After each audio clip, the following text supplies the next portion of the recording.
trying to establish order in my life, in the apartment building. It's challenging.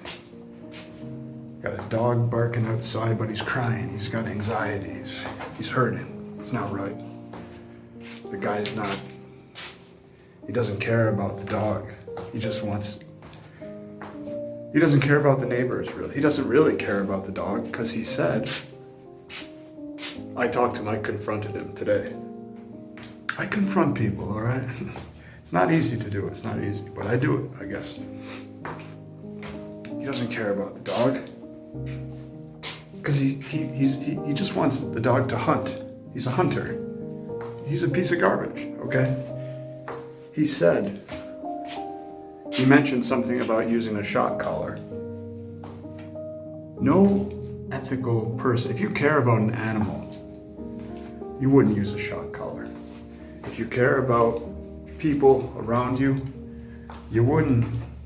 The way he's leaving his dogs in the backyard, that we're in a busy area. It's not right. So I talked to him today. I said very calmly, I said, this is a little bit negligent what you're doing. Anyway, said a few more things. I wrote out a letter, so hopefully you learned something. Just trying to establish order out here. It's not easy. It's low-income housing.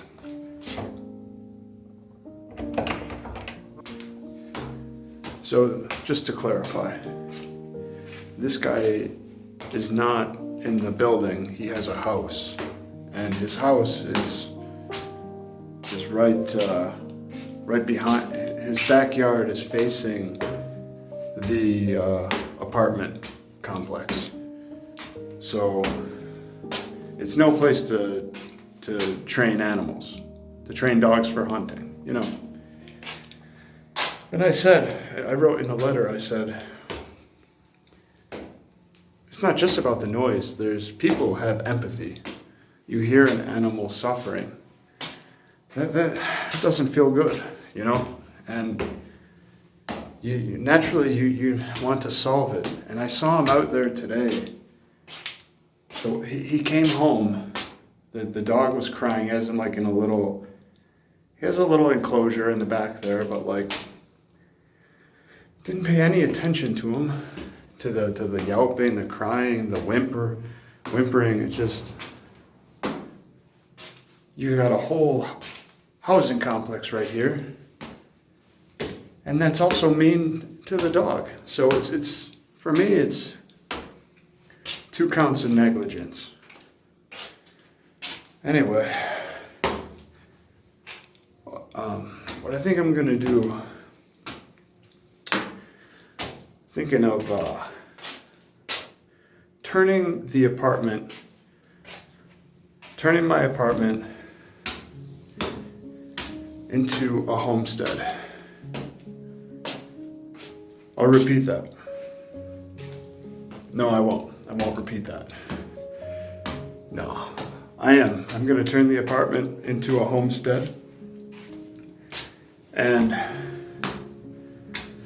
we'll have to get some goats. We're going to turn the apartment possibly into a homestead. So if you have any ideas, no, we could get into a lot of trouble. Okay, just start off there. It's a low income building, and I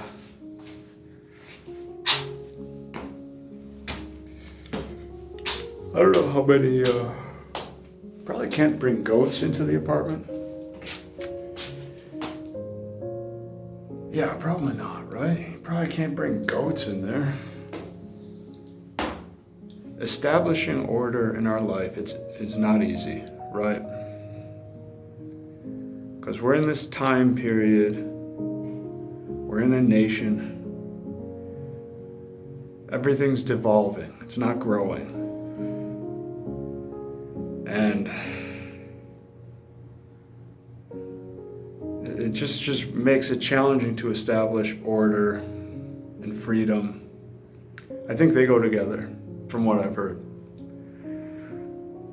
And this guy is just adding another barrier. We're all struggling here. We all have a lot of anxiety nowadays. We can't get the value of life, for the most part. Or, if you're a homeowner, you're not getting the value of life. You have plenty of distractions. You might have a house to distract you forever. I'm probably not gonna turn the apartment into a homestead, after all. But I used to make pizza from scratch, and not used to, did it last year for like 2 months straight. So maybe make some homemade pizza from scratch. I'll save that for another video, talking about how to make a great pizza. Because if you're really precise with it, with the ingredients, the salt, the oil, it's just cheese pizza, no toppings. You make the dough yourself, flour. If you're really precise with everything, little garlic, crushed tomatoes, you gotta get the salt level right. If you're precise, oh man, it's for me, it's the best thing I can make. Like, I'd rather eat that than a piece of meat. No, really. Then you gotta put olive oil on top of the cheese, right? Yeah, I made some amazing ones last year. So, to recap, making something from scratch is probably the closest I'll be to turning the apartment into a homestead. Unless somebody has some suggestions.